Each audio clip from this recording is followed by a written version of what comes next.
The work of Tyrone Hayes, well, really going from the 70s on into the 90s, he really studied the effect of atrazine, which is a very commonly, most widely used pesticide in American agriculture. And he studied frogs in the wild and in areas around farms where they were using atrazine. And he found that frogs had both male and female components in the same animal. This is highly irregular, not normal, and completely not a good idea. Welcome to the Black Appalachian Coalition's podcast entitled BLAC Remembering, where we will bring to you the heavy and the hope across the Ohio River Valley. We want to remember who we are, where we've come from. We want to speak to the oral history of what we've done, what we've achieved. We want to speak to the ills that we have experienced, while also finding solutions to those problems, those issues. We want to deal with the narrative that has kept us deeply rooted in despair. Now we want to punch through that narrative and stand up and say, we are remembering our Black past, and we are rooted, and we are here to stay. Welcome to Black Remembering. We hope that you find your place, your space, and your voice in this podcast. Good afternoon and welcome. And thank you for joining BLAC in our 5th 2024 Petrochemical Lunch and Learn series, Your Health and Your Environment. Our topic for this Lunch and Learn is entitled Forever Plastics, Everlasting Poisons. In this Lunch and Learn, you will hear from various speakers who will speak to the pervasiveness of plastics as they are broken down into smaller and smaller particles to be incorporated into food chains and into our bodies. Joining us in this series, as always, is my friend, Dr. Patricia DeMarco, Dr. Claire Cohen, Michael McKenzie, and Moses, and I'm going to mess this up, but I'm going to say Wamalwa, charge it to my head and not my heart. And I just take a minute to introduce our speakers. As you know, Dr. Patricia DeMarco is an educator, advocate, author, and former elected official. She has been a staunch supporter of BLAC since our inception. She's an activist in her community that has been fighting against climate change and legacy pollution and so many other things. We have Dr. Claire Cohen, who is an African-American child and adolescent psychiatrist who has been practicing in Pittsburgh since 1984. She grew up in Philadelphia, PA, where she attended Hahnemann Medical College, now Drexel University Medical School, and she did her general psychiatry residency at the University of Chicago. She then moved to Pittsburgh to do her child and adolescent fellowship at the University of Pittsburgh's Western Psychiatric Institute. She's been busy, y'all. Dr. Cohen worked in a variety of settings, including community mental health clinics, partial hospitals, school-based settings, and currently an inpatient hospital setting. In addition to her career, Dr. Cohen has always been active in her community. In the late 1980s, she was involved in supporting the strike of the Pittston coal miners. 1990s, she was a member of the group that fought to get a civilian police review board in Pittsburgh.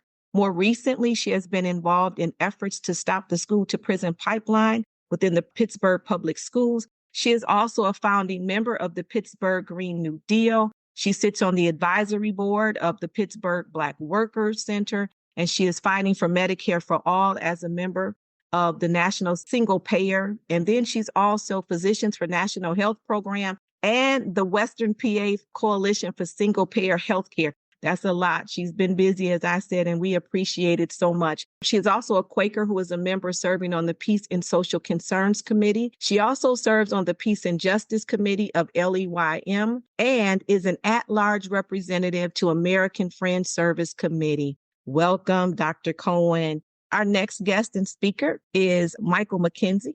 He is the executive director for Counterstream Media, formerly People Over Plastics, and I've had the opportunity to work with them for almost a year, and they are just a great group to work with.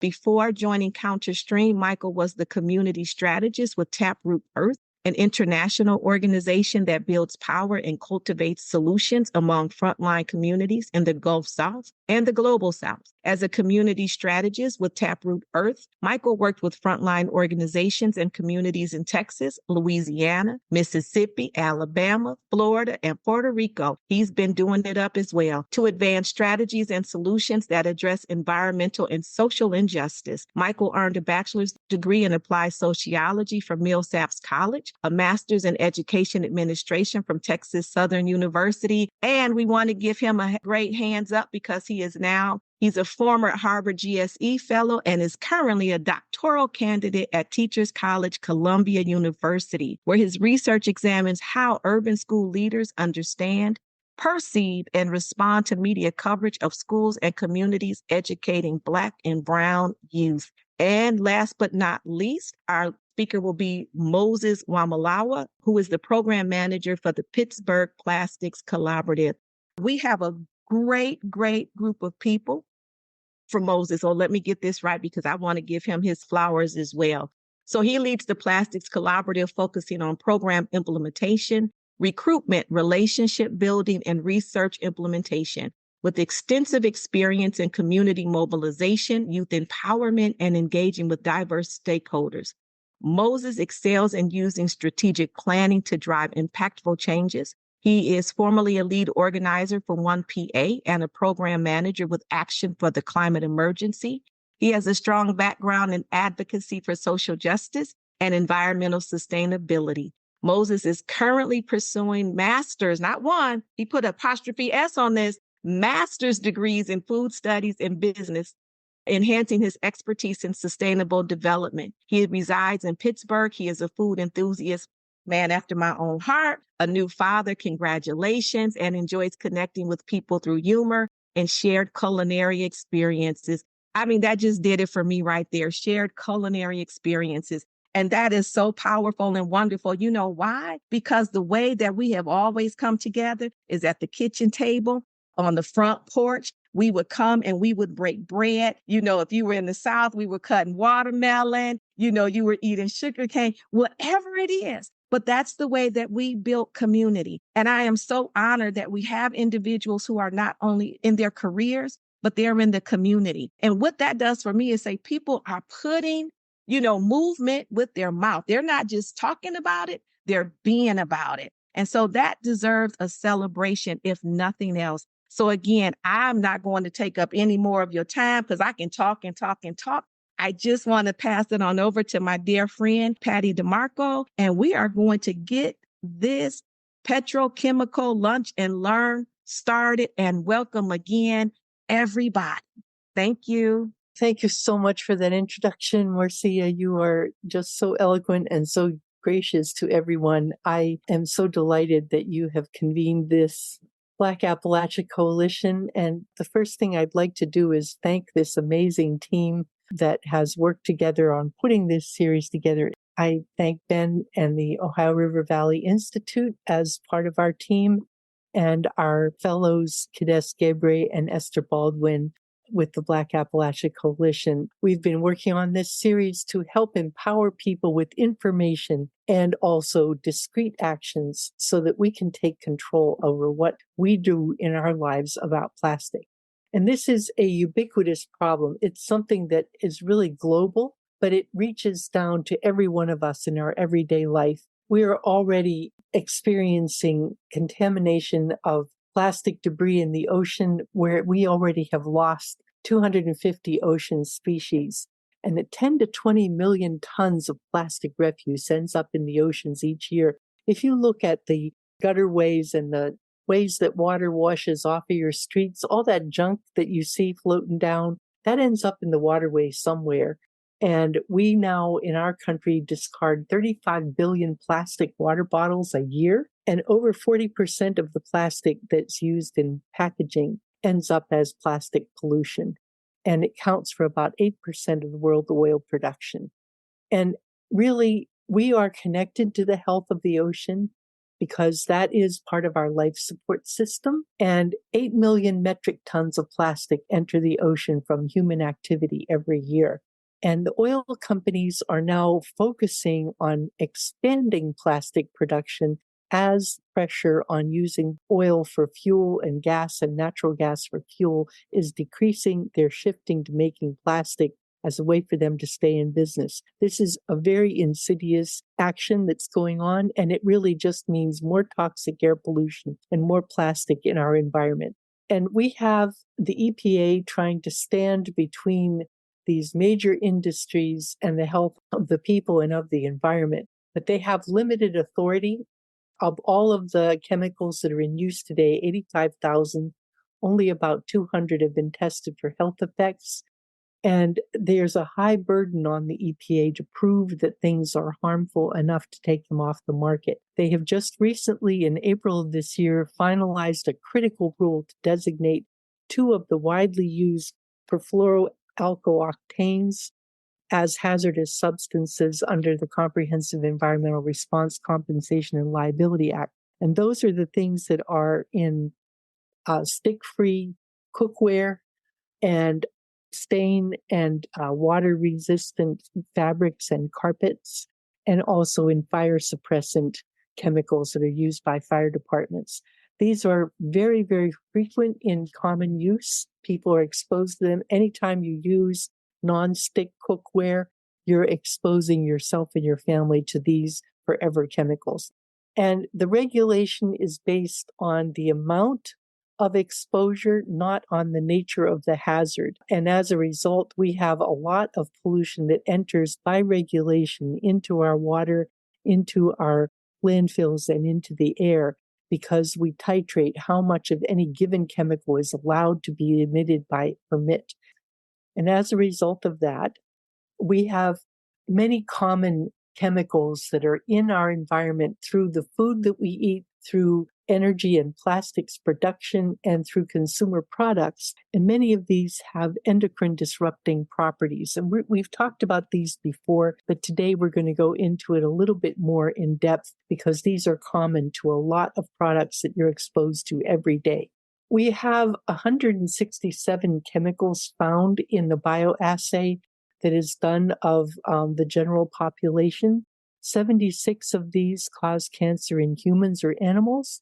94 are found to be toxic to the brain and the nervous system, and 79 cause birth defects or abnormal development. But the dangers of exposure to these chemicals in combination has never been studied. We look at things one at a time and we regulate them one at a time, but our body experiences them as a collective barrage of chemicals on our system. So we're finding, if you look at the public health data trends from the National Institute of Environmental Health Sciences, you see that there's been a 10 times increase in autism, a doubling of birth defects in children's asthma, a 62% increase in acute lymphomatic leukemia, childhood brain cancer and preterm births, infertility in 5 to 10% of couples, birth defects, and the sperm count declining at about 1% per year. These are alarming statistics, but we have no way to prove that chemical exposure is the cause of a particular chemical causing a particular exposure. However, taking precaution in protecting the future is prudent and is incumbent upon us because these things are known to be toxic in individual studies.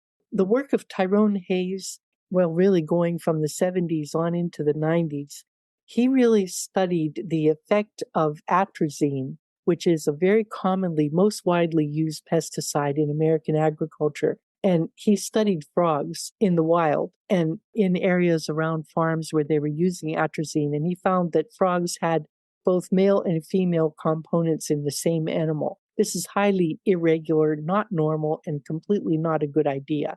Also, Roundup has been associated with residues even ending up in final produced material, especially oats-based materials, because they spray Roundup on the crop so that it ripens all at the same time to make easy harvest. So if you eat anything that isn't organic grown oat products, you're likely ingesting glyphosate. Both of these things have been associated with endocrine disruption. So the forever plastics are dangerous to us because they break down mechanically into small, small pieces. And we've talked about microplastics before, but they enter the food chain from either the land or the water, and they end up in protein products from either terrestrial meats or seafood or plant-based proteins. And you find that the microcontamination is incorporated into these food products. And a survey of the annual adult exposure to microplastics is the equivalent of about a credit card worth of plastic a year. And this was a controlled study of scientifically sound research that proved that we are actually eating microplastics that are incorporated into our bodies. And when it's in our food, it gets into our body and it has effects on our system in both our skin, our respiratory system, our cardiovascular system, and it also has reproductive effects in cancer. The human endocrine system is a very delicate system. It is operated by glands that are located throughout your body that control hormones that were released into the bloodstream and are carried to the receptor organs. And these respond very specifically to the hormone that is triggering action. And the hormones work at very, very low concentrations in the blood. You don't need floods of hormone in our body. They're the communication system to tell you about development of your body from youth to age. They talk about your digestive process. They activate your thyroid for your activity level. They activate your reproductive development. And they are very specific between the hormone itself and the target organ. So what happens when you have a disruptor, any of those chemicals that I showed you, they tend to mimic a natural hormone. The natural hormone has a very specific receptor and it will create a very specific response. But when you have an endocrine disruptor, it can block the normal hormone and it will create an abnormal response. It will maybe overstimulate the endocrine response or maybe block it altogether. But in any case, it does cause a disruption. And this is why they are so dangerous, because they operate at very low concentrations and can interfere with the normal functioning of your normal endocrine system. So we are seeing these effects in everyday data that have been accumulating over the last 20 years. And I think we have reason to be concerned and reason to be worried about what we can do about this. And I would like to turn this over to Dr. Cohen now to talk about some of the effects that she sees in the health effects in her population and what we might do about it. Thank you so much. So first of all, an important thing to remember is that the environment that you develop in has lifelong consequences for you. And unfortunately, we're increasingly developing in environments that are very toxic. Dr. DeMarco explained what endocrine disruptors are. And the point to remember is that they're not substances naturally found in the body, that they've become ubiquitous throughout the environment. And so we all have been exposed throughout life. However, fetuses and children are more sensitive to these chemicals because they're developing organisms. So they don't need as high a level of these chemicals as adults to cause significant damage. And one of the things I want to point out is you do not only get these chemicals in your body by eating or drinking, you can also get them just by breathing them in and by absorption through the skin. And for babies, that's particularly important. And prenatally, through absorption through the placenta while the baby's in the womb. I can also say that when a baby's breastfeeding, they can get these chemicals. So there are some natural endocrine disruptors, and I'm going to call them EDCs just for short. There are some that are naturally found in soy, legumes, and a few other plant-based products, but they're much, much lower, and you have to eat a whole lot more to get the exposure. But ever since plastics were invented, EDCs have now become common in the air, the water, the soil. And here's a key thing for children in particular: a variety of household products that people use to clean their houses, medical products. A lot of medicines are capsules, little plastic capsules that are dissolvable. medical devices, clothes. A lot of people don't realize that. There's a lot of plastics in all these artificial clothes. Food containers, you get your kid a lunch kit, and you have those little plastic containers. Furniture, cosmetics, toys. Toys are a big source. Personal care products, and building and construction material. And children get exposed to these more. Studies have shown that through intrauterine exposure, EDCs play a significant role in the development of obesity and diabetes. There's been a phenomenal increase in obesity in children. And there's more than one reason, but one of them is endocrine disruptors. I see that now. There's also been a phenomenal increase in early diabetes in children. And I see that now in my practices. Way more children than used to be with diabetes. There's also a troubling rise in cancers, infertilities, congenital malformations. I see a lot of kids, even though I'm a child and adolescent psychiatrist, I get a full history. And I see a lot of little boys that have something called hypospadias. That's where the urinary tube doesn't travel all the way down to the tip of the penis.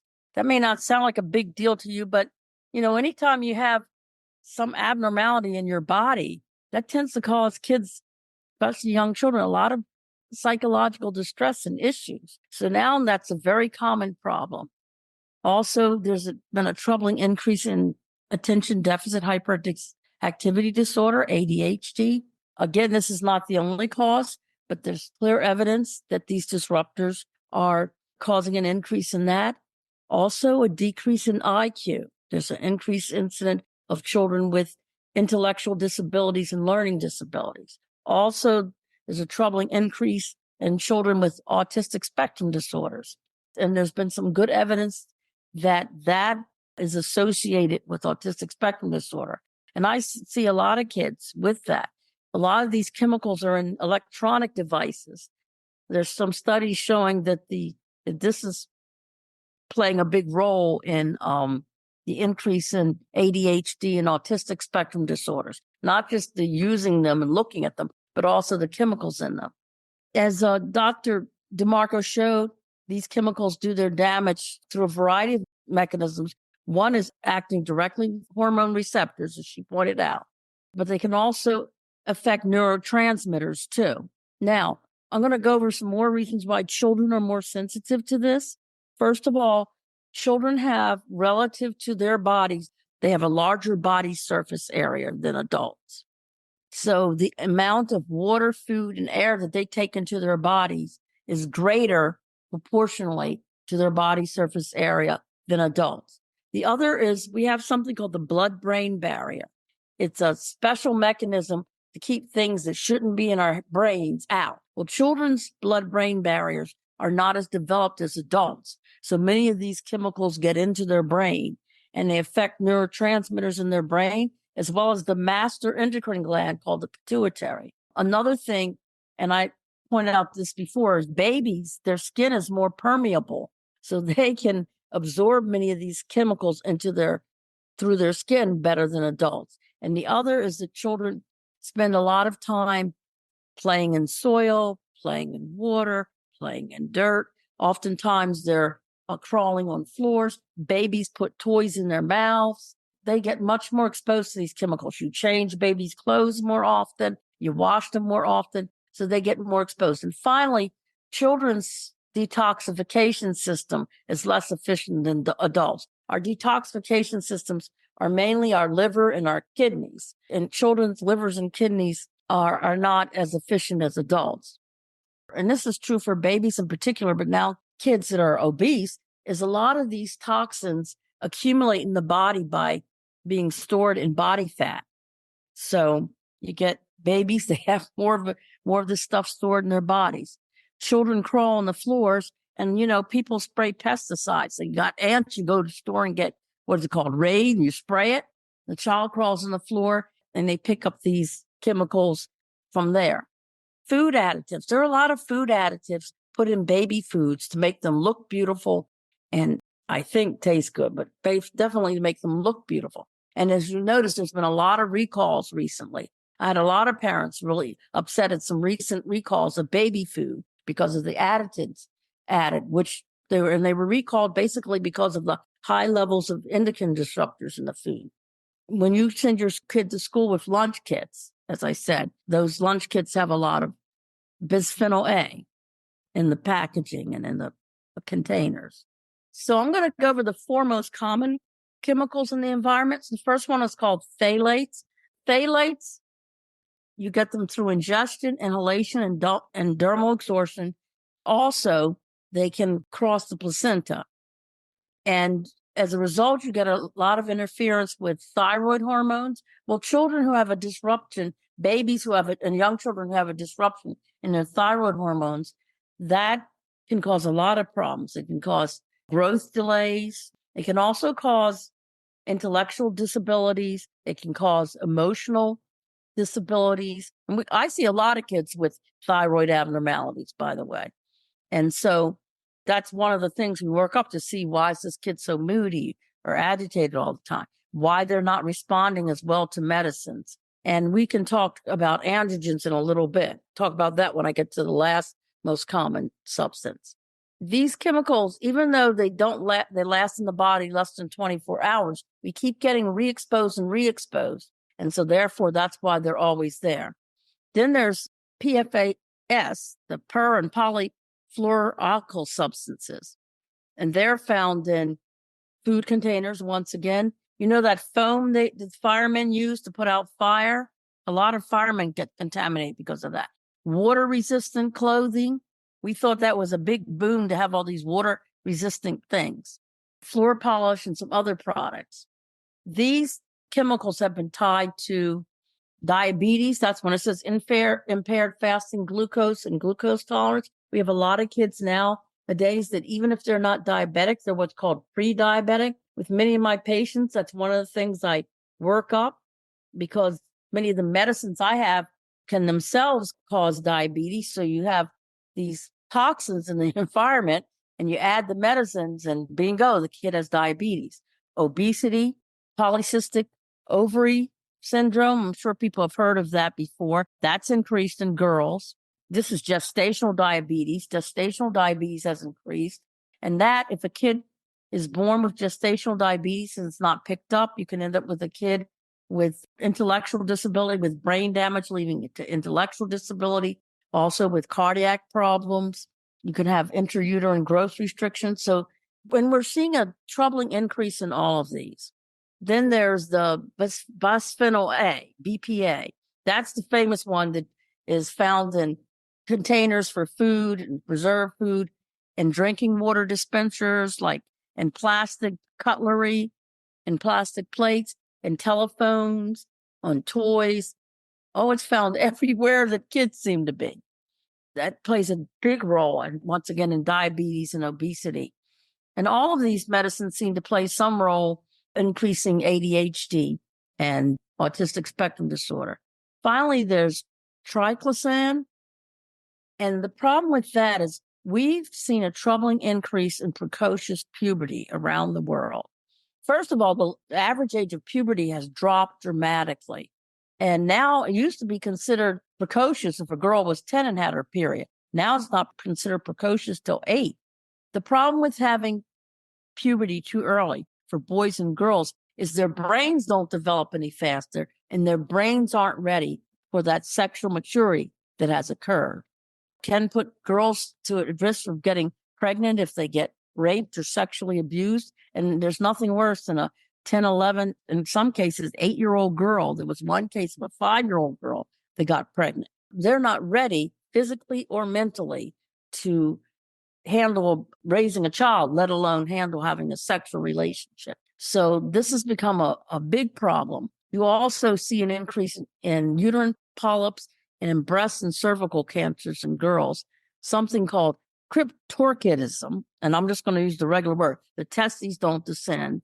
Also, another thing that is really troubling is decreased sperm production and poor quality sperm production.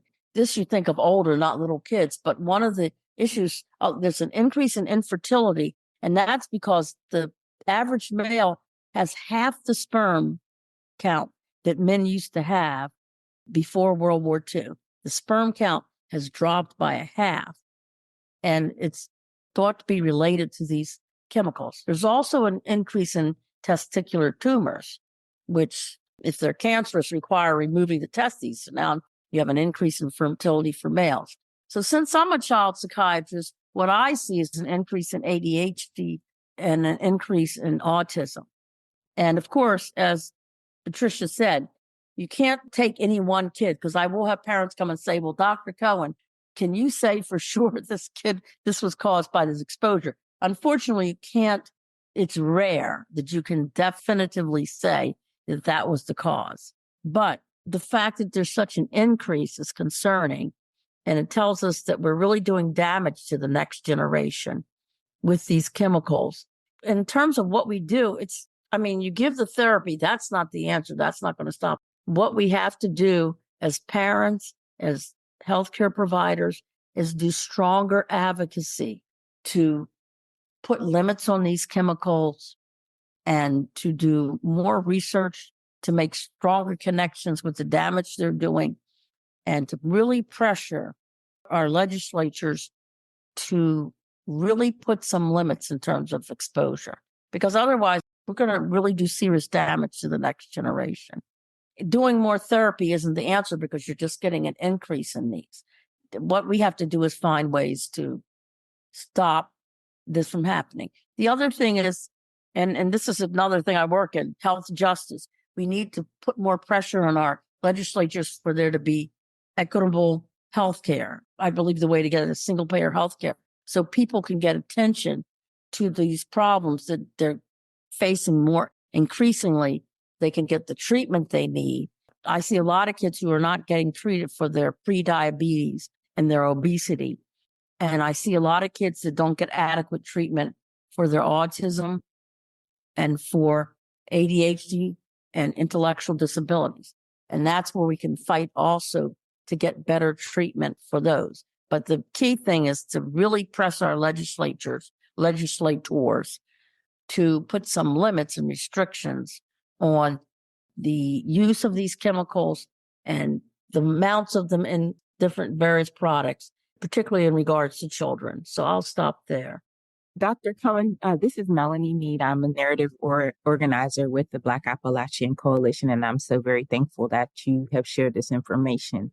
Our community is riddled with a love for sports. So we have a lot of our youth, especially African-American males, out in the soil, the air, and water, as you mentioned. Is there any way that we could have your presentation shared with our coaches, or do you have any knowledge of this being done in other areas so that we can amplify the knowledge of our coaches who don't seem to feel that they are as affected? They don't realize it only because this city is a more industry-run town. Our mayor and local government support industry. So we don't have anyone like you speaking truth to power. I like to talk to people, so I'm willing to talk to anybody. They're going to say, well, what can we do about it? I thought you were going to ask, was there anything we could do besides pressure our legislatures? There are some studies. There was a study out of Pitt that showed that broccoli sprout powder helps detoxify some of these chemicals from the body. I bought some to try. It is terribly nasty. It is very, very bitter. I don't know if you're going to get kids to take that. Yes, I'm willing to talk to people, because there's things, this is a key reason to make sure children get water, but not water from plastic bottles. I use either glass or metal bottles, steel metal bottles nowadays for my water. So that's one of the things we can do. We can talk about with these coaches, also for parents. That's how their kids, they should stop using these plastic water bottles. Thank you so much, Dr. Cohen. You are a gem to us, and I'm so very grateful to have you. I also say recycle your spaghetti jars. I use those and put smoothies in wonderful watering. The question in the chat says, please share best practices for health equity. What can we do?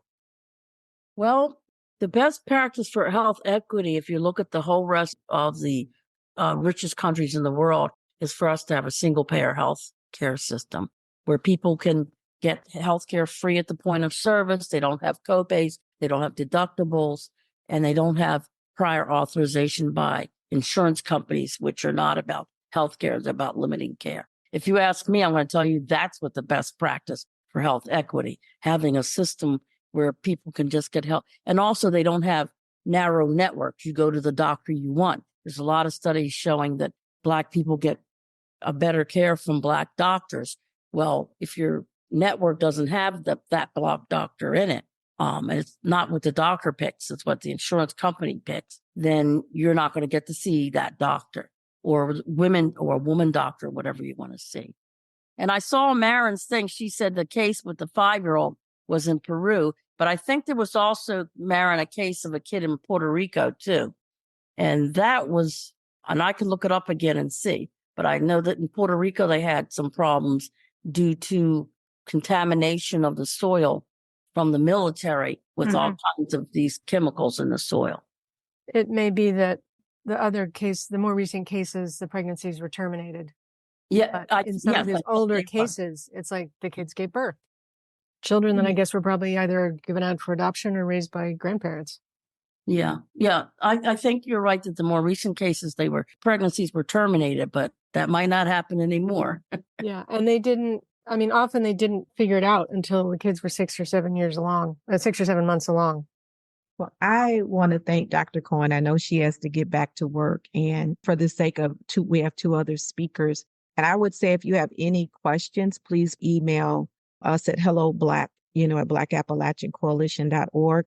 I can reach out to Dr. Cohen and get answers. And there's some things I think we're cooking up as well. Thank you again, Dr. Cohen. It is always a pleasure. And it's so wonderful to have, someone who is focused on care for Black families and Black children, which we don't have a lot of that, especially around environmental justice and environmental hazards. I think our next speaker is going to be Michael McKenzie, or is it you, Moses? I think it's supposed to be me next, and then afterwards I'll be passing off to Michael. Thank you so much, Dr. Cohen. That was such powerful, fortunately, somehow depressing, but also just tells us how critical the issue is. And I also really, really loved your approach to the answer about health equity.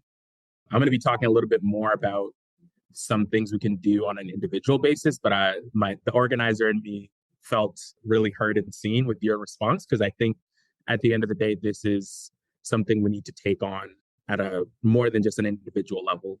Hello, everyone. Pleasure. Thank you all so much for having me. Thank you for your time and attention. I'm going to be addressing both the people that are present as well as anybody else that will be listening after. My name is Moses Wamalwa, and I'm coming to you today as a program manager for the Plastics Collaborative that's led by Humane Action Pittsburgh. And today I'm just going to chat with you all about how to reduce plastic pollution and some actions that you can take for your daily life. So as we've established, I think throughout the course of this time together, there's a serious issue with plastic. Our oceans are cluttered, our environment is cluttered, our lived environments and our communities are cluttered, our health is at risk, our children are at risk. There's a serious issue. And a lot of this is coming from things that are discarded, things that we use for convenience. Just for a little bit of historical context, one of the things that is so challenging with plastic is when it was created, it actually became really, really useful to people and was solving issues. And so it was mass produced and became really commonplace. Unfortunately, at that time, most people did not know or have any idea what the impacts would be, or know that it takes over 500 years for plastic to decompose, which means that all the plastic or most of the plastic that has ever been produced is still present today, which is something that's really startling to think about. And as a result of that, we're on track where in our oceans, there's going to be more plastic than fish by 2050.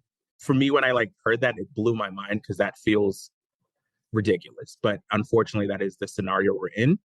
And so in order to do something about that, we have to take a look. We're going to chat about what we can do as individuals in order to reduce our single-use plastic use. I just want to challenge you all. I know I might be preaching to the choir here a little bit. A lot of you seem to be pretty well adept at this topic, but I'd love for people to put into the chat right now, just do a quick assessment of your day, not even the week, just today. How many plastic things have you interacted with today? And just so we can see, go ahead and just be honest and drop some in myself. I've used a Ziploc bag.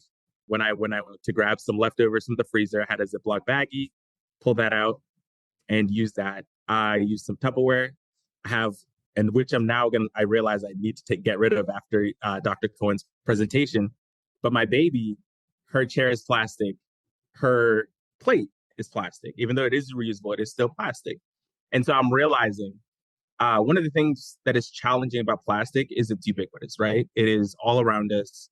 It has permeated our culture, has permeated our food system, has permeated our health system, has permeated most of the systems around us. And so it's really challenging to avoid it. And we can already see in the chat, most of us, and you're talking to people who, again, if you're here, you're attending this meeting, you probably already are concerned and aware of the issue of plastics. And we're all still using a ton of plastic in our day-to-day lives just by virtue of the fact that we're surrounded by it at all times. As we can see, what we need to do if we're looking to reduce the usage of single plastic in our day-to-day lives, the number one thing we need to start doing is reducing consumption. And this is just going to help out in a number of different ways by avoiding excessive packaging. So you've all been to the store, you ordered from shipment, and you'll get something that's wrapped in a plastic container, that's kept in another plastic container, and then that's put into a plastic bag. And we can avoid a lot of those. You can go to stores that have limited plastics in terms of their packaging. You can choose reusable alternatives. I think Dr. Cohen had already talked about the water bottles. The weather is so hot today. Y'all need to make sure you're drinking your water. And it can be really convenient sometimes to just have a plastic bottle of water you buy or whatever. However, one of the ways we can eliminate that is just proactively putting a reusable bottle that you carry with you that you can refill at certain places. Looking for compostable options. It's not always going to be possible, and we'll go into these a little bit and more in depth. It's not always going to be possible to use reusables or to carry them or to find them. And sometimes you'll be doing a massive event and you can't give everybody a reusable cup. You can, however, find there are some compostable options that can be useful. And a big part of this is going to be just bringing your own stuff. So a lot of times when you go to places, you often will not have options, right? Like if you go to a restaurant, most of the time, if it's like a fast food place, you're just not going to have an option to use something that's not plastic. I remember I went out to eat with my family and we grabbed some food. And if we wanted to grab something, all we had was plastic forks. So bringing your own containers, your own forks, your own plates to places will actually help you to reduce the amount of plastic consumption that you have in your day-to-day lives. And this is a big part for me. We really need to, as consumers, we need to put our money where our mouth is. And we need to patronize businesses that are taking steps in the right direction. That's the main way that we can really show our support and that we can really push the engine of capitalism in the right direction. Because unfortunately, we live in a world where we are beholden to some of these things until we can get them changed. And the best way for us to talk is we talk with our money, and we have to support businesses that are putting positive practices into place. So let's go a little bit more into the specifics. The first thing you can do is I guess, I was going to say the easiest, but not necessarily for everyone, right? It depends on people's lives and circumstances. But for most people, this is going to be a great, easy place to start. And that's just opting out of single-use plastic. So when you go somewhere and they ask you for a straw, refuse it. When you're going out to eat and you know they're not going to have access to wooden or metal utensils, carry some with you. Buy some reusable bags and just have them in your car. I started doing that, and that has actually ended up being a game changer for me. I bought some for myself and my partner, and in the trunk of our car, we have 3 to 5 reusable bags that we just have available. So anytime we have to carry something, anytime we have to travel with something, we can just opt for the reusable bag. These are just a couple simple shifts, but then we can go to a little bit more in depth where you're going to want to now focus on the reusable. So as we've mentioned, and a lot of this is gonna feel kind of obvious, but I think sometimes it's really good to have reminders. And also, I'm hoping we can send this out to people who might not know these things, that might not find this as obvious. Some reusable alternatives that you can consider These are things that you can buy, spend a little bit of money to get good quality products that you can reuse over time. So with water bottles, opt for a metal or a glass water bottle that you can carry around with you that's going to be quality, and you can just have this with you. The same thing for grocery bags, the same thing for food containers, as well as cutlery sets. These are all things that are available that you can purchase. And honestly, one of the things that you'll end up realizing inadvertently, you'll actually end up saving money as well. So this isn't only going to benefit your health. It's not going to benefit just your environment, but it also will benefit your pockets, right? Because you'll be able to reduce consumption tremendously. Once you get into the point of like using reusables, you'll find yourself, you're spending less money. And oftentimes you'll have to think about like, oh, do I really need to do this or that? And you just let it go. Unfortunately, there's not always going to be options for usable. So there's also, you can consider some alternatives. So like in a world where you do need to do something that's disposable, you should consider things that are more sustainable. So if you're doing an event, I do a number of events, both through my role as program manager and then my day job as the program director at Fame, where we'll have a number of events. And normally, what do you get? You'll get the plastic forks, plate, spoon, whatever. However, we're now fortunate enough that there's more options. You can get some biodegradable plates and cutlery that you can get. And even I'm thinking more for people who are working as caterers or working in the restaurant and food businesses. These are options that they can have where you can still get things that are disposable, even though that's not ideal. But even if they're disposable, there's still things that are going to be a little bit more functional and less damaging to our environment. So those are just some options to consider. Continuing down as far as more action, things that you can just put into your day-to-day lives. One of the things that I have intended to do for myself is purchasing in bulk. There's some stores where you can come in and you can purchase spices. You literally can go and shop for the spices. They have them out, and then you will just scoop the amount that you need into a glass or jar or container. And that is a way that you can continue to do that instead of continuing to purchase those little plastic ones. Detergent is a big one. Detergent, dishwasher, instead of getting those big plastic bottles, you can opt for the powder that comes in the cardboard boxes. Oftentimes it's going to be cheaper anyway, and it washes with the same efficacy. For when you're going to purchase vegetables, grains, things like that, these are also things that you can purchase in bulk and store in reusable containers instead of going to purchase them in the single-use package that are heavily packaged in plastic. Support eco-friendly brands. We really want to take time to research, learn what brands are talking the talk and what brands are actually walking the walk, and being really intentional about supporting them and making sure your money actually goes to them. This one I call the TikTok trend. There's a ton of people on TikTok who can teach you how to make all the cleaners. Any cleaner that you have, any chemicals you have in your bathroom or in your kitchen, there's somebody on TikTok who can teach you how to make it from home. 99% of the time, it's going to be some combination of lemon and vinegar. But a lot of these things we can replace. And so we don't need to continue to purchase them in the plastic containers. And again, a benefit is it's going to end up saving you some money. So here is where I'm going to pause for a second and I'm going to push it back to y'all now. So I would love to have us all take a second and think through our lives.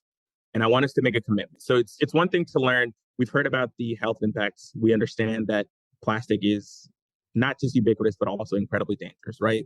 So it is something that, unfortunately, we are going to interact with often. We're still going to interact with. However, I'm a big firm believer that even though individual action, one individual cannot change the world, but a bunch of individuals changing one thing will change the world 100%.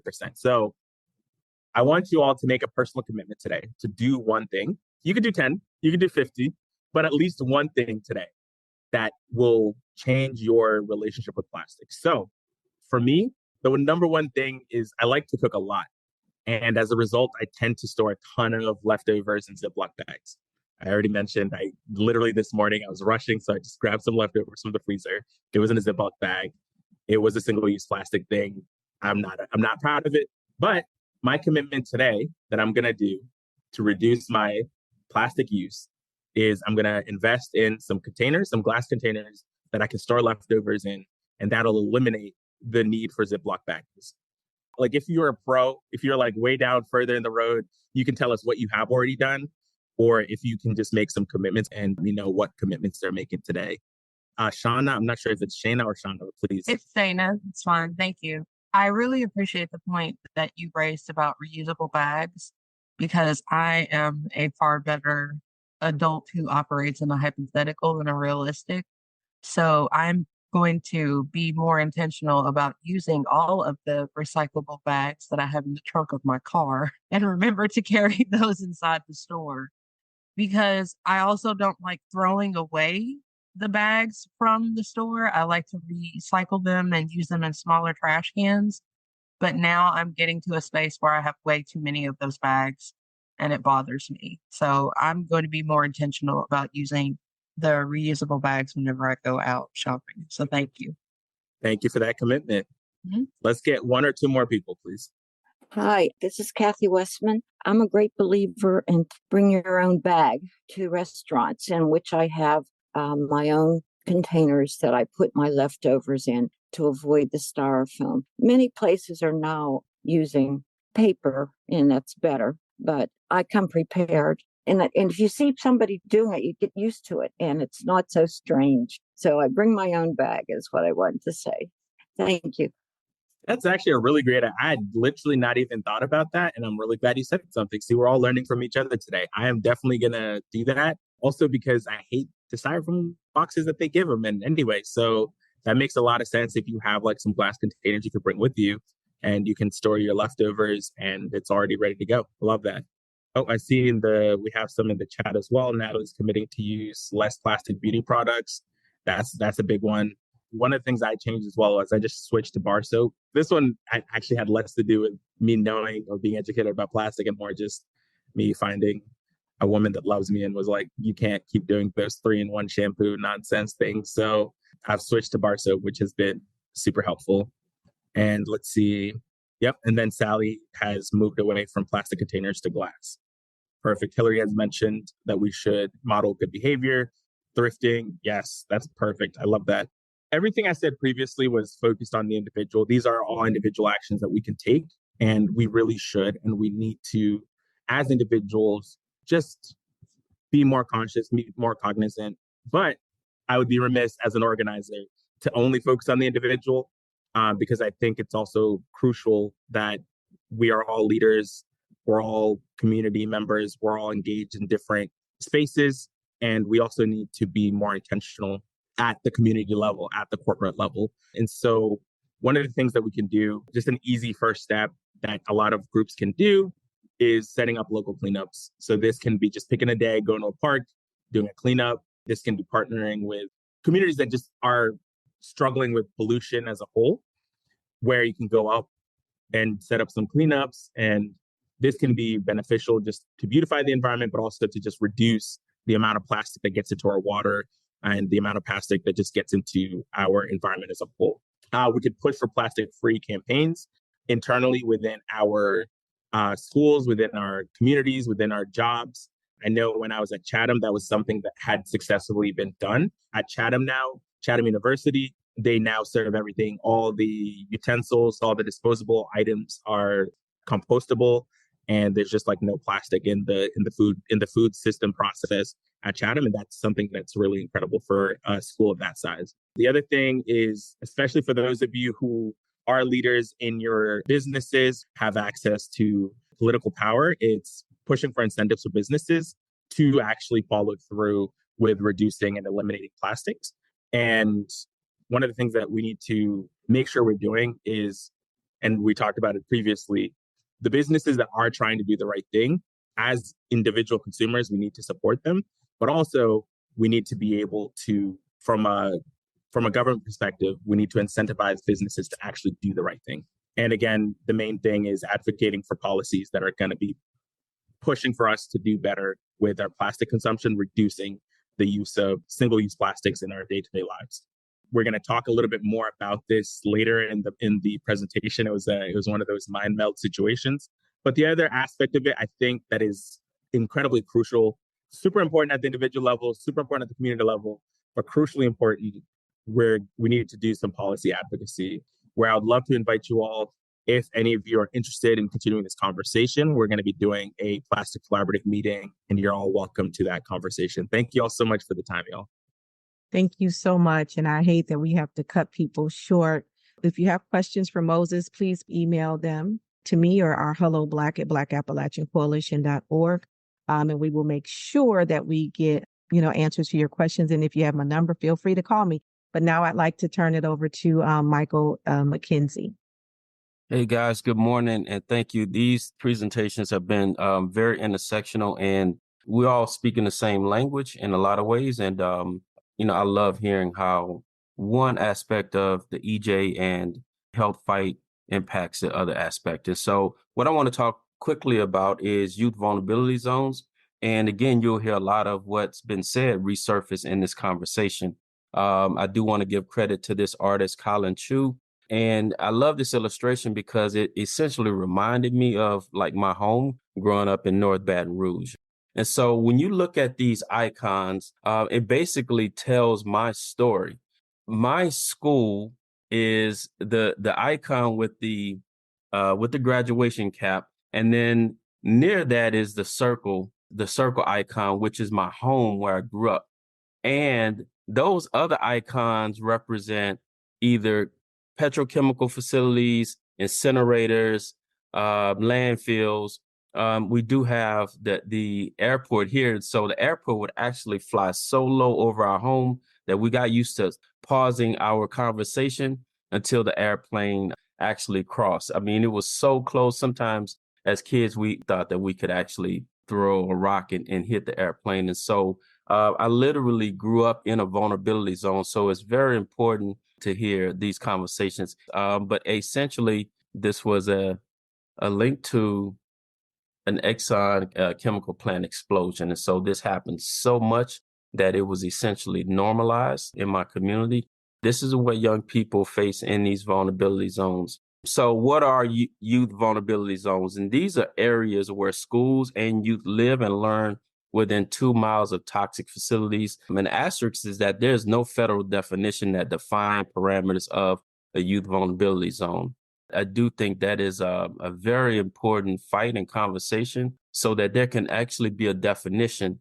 So these are youth vulnerability zones by the numbers. Essentially, what it does is qualifies the number of schools and the number of youth that live within these 2 mile radius from petrochemical industries. And it looked at these particular youth vulnerability zones in the states of California, Florida, New York. But we know that they are in many, many communities, particularly in the Appalachia region as well. And this data came from Center for Effective Government. What we have here, guys, we hear a lot about Cancer Alley, but this is where Cancer Alley begins in Baton Rouge, Louisiana. And this is the Mississippi River here. Devil's Swamp, if you research Devil's Swamp, there's a lot of articles on how the water was poisoned, essentially, and how it poisoned the waterways for the neighboring communities. Again, this is my home. These are the petrochemical facilities. But this would often happen around my community, which included several explosions that would look like this. And we right now passing Chippewa and flames. It's like 10 minutes ago by ExxonMobil. I don't know what's going on. I saw some police, but they left. These flames were pretty big again. All right, so I'll stop there right there. And so, unfortunately, this would happen pretty often, and it also happens not only in Cancer Alley, but it also happens in Texas as well. Most recently in Houston, where Tonight, 12 News investigates 3 months after the TPC explosions. We're asking questions about the safety of kids. There are a lot of schools that are close to our plants, and we wanted to know whether there are any regulations that industries have to follow if they're close to communities, especially close to schools. Kelsey Johnson investigates what's being done to keep our kids in the classroom safe. It was just before 1 a.m. What is the emergency? I don't know. It sounded like a bomb went off. Nothing hit my house. When houses of Stop it right there. So as we can see, again, there's no federal definition that define the parameters of youth vulnerability zone. And we really need to consider what that means. And our fight really needs to include defining what the vulnerability zone is and how we can more better protect people who live near those facilities, but also find ways to be specific about how we're going to protect our youth. Here's some youth vulnerability zones by the numbers, and we can see the alarming rates of young people who live near these facilities. So here's an intersectional case in Fifth Ward. Schools in Fifth Ward, Houston, to be specific. Schools in vulnerability zones in frontline EJ communities are susceptible to hostile takeovers. And so without showing the clip, a high school in Houston, Texas failed for 5 or 6 years. It had a failing grade. And because of that one school, the state of Texas decided to take over the entire school district. And this is one of the largest school districts in the country. And it's the largest school district in the state. However, if you know about this particular community, you are aware it's an EJ community. It's in there's a cancer cluster, and youth contract cancer in this particular community at a higher rate of any other section of the state as well as the country. Here's an incident of a particular youth who perhaps attended that particular high school. He loved to cook and he loved to rap in the shower. LaTanya Payne still clings to memories of her son Corinthian since he died of leukemia last year at just 13 years old. It was hard. He was coughing up blood from his lungs. He was on dialysis. They tried everything and nothing worked. 2 months after his death, LaTanya was diagnosed with breast cancer for the second time. Our community is suffering from this cancer cluster. In 2019, state health officials found higher rates of certain adult cancers in Houston's Fifth Ward. A year later, another bombshell. Children in the area getting leukemia at a rate nearly 5 times the state average. I'll stop it right there. So we can see that on one end, and I argue this all the time as a licensed educator, the argument that I began to have is, how can we grade a school when we don't grade food in the community? We don't grade food access or social emotional support or access to health or access to a healthy environment. How is it that we can grade a school and grade the youth when our youth are getting asthma and cancer at a higher rate? And so this intersectional case is something that really happens across the country, particularly in underserved communities in Appalachia, as well as the Gulf South. You know, the risk that youth face, we see these chemicals. The 2 doctors that presented earlier talked at length about the hazards and the dangers of the chemicals that are emitted from these toxic facilities. But it's also important to know that petrochemical plants are the producers of plastic. So every time we consume things that come out of plastic, essentially we're supporting the bottom line of Exxon refineries and other industries. And so what can we do? We can involve youth in EJ and climate justice movement. We can exercise legal resources on federal, state, and private entities. And that's recourse, rather. We can demand that local, state, and federal entities create stricter regulations for petrochemical facilities near schools. We can and should support environmental justice groups like BLAC that are advocating for change.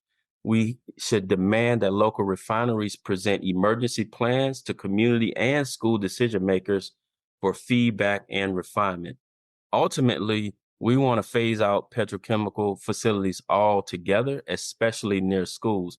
An interesting historical fact is that the petrochemical facility near my community where I grew up in North Baton Rouge, it was founded there in 1909. So they essentially have a head start with the infrastructure build out. And so we have a lot of catching up to do to phase out these petrochemical facilities.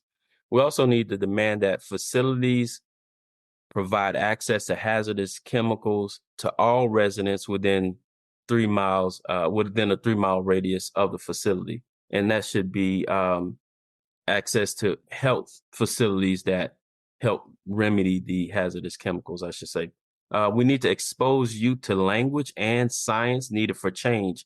And so the more that we can produce social scientists and hard scientists, we are able to encourage and nurture the next generation who's going to fight against those petrochemical industries. We need to run for office and win. And we also need to stop giving away the vote. Oftentimes we'll vote for people who, particularly in the local community, who would then green light a lot of these petrochemical expansion projects. And so I'll stop there. I really want to thank you guys for your patience. But the videos I wanted to show to underscore, what the impact of vulnerability zones look and feel like in these communities, and the importance of actually recognizing vulnerability zones as a part of the conversation in the environmental and climate justice fight. So thank you.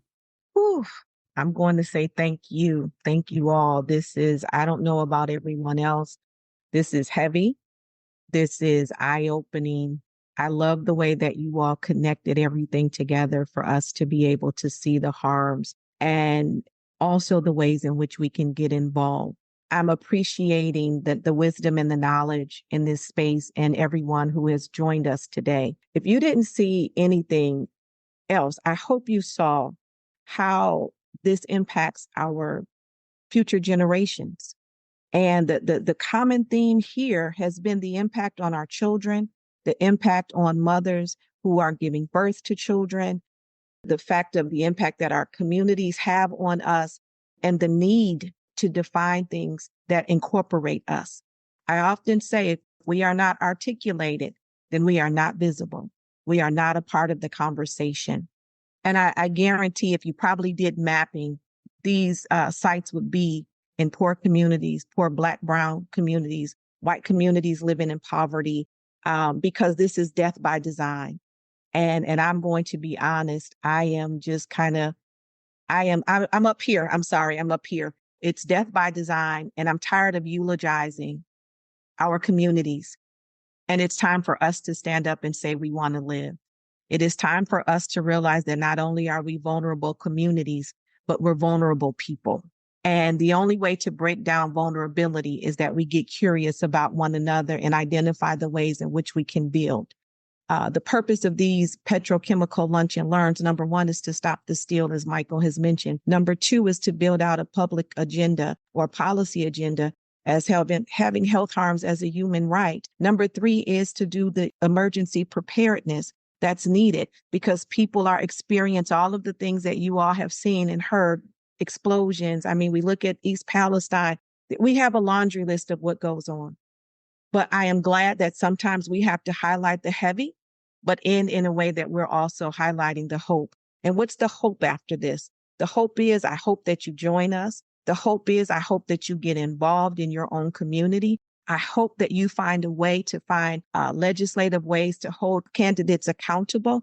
I hope that you do go out and vote and recognize and learn who you're voting for. I hope you get to know your neighbor in ways that you've never known your neighbor before. I hope that you spread the word about what you learned today so that somebody else can know what you know. I hope that when you look at children today, that it inspires something inside of you that makes you want to fight even harder. I hope that you remember that today's work is also a part of legacy work. We are not just building for the children of today. We are not just building for the people of today. We are building for the children of tomorrow and the future, because our pain is both past, present, and if we let these petrochemical companies get away with it, it will definitely be future. So I hope that when you leave here today, that you heard something that will make you pause, that you heard something that will make you stand up and say, enough is enough. I hope that you can find a way to just engage, be it with BLAC or any other organization in your community. But I truly have hope that together, as we create this drumbeat, that we can make the change and be the change that we want to be and that we need to be. We get to declare, no longer will they kill us. No longer will they steal from us. No longer will they continue to create health hazards upon us. No longer will they continue to take and tear our generations down. Because as Martin Luther King said, and I'm just going to say this, now is the time. Now is the time to raise the hope, raise the flag, raise the banner, and raise the people up so that we can do what we need to do. And again, I want to thank our speakers for joining us today. I want to thank Ben from Orvie, who has been supporting us or been a collaborator with us from the beginning. I want to thank Dr. Patty DeMarco and Michael McKenzie and Moses. I know Dr. Cohen is not here, but I want to thank you because you bring something to us that we just didn't know about. You know, I want to thank you for everyone who joined us today. I want to say thank you to the BLAC staff, Shayna and Melanie and Esther and Amy and others that are on here. And I also encourage you, you know, if you want to stay connected to BLAC, you can go to our website, blackappalachiancoalition.org. You can go to our Facebook page. You can go to X. I believe that's Twitter and Instagram, but also stay connected to the individuals here. There's wisdom in the room and there's work to do. And we can't do it unless we connect the wisdom with the work and the wisdom and the work with the people. So again, thank you for joining us. And we hope to see you next month. It's the third Thursday of every month, and we'll have something else for you. But again, stay safe, stay engaged, and stay whole.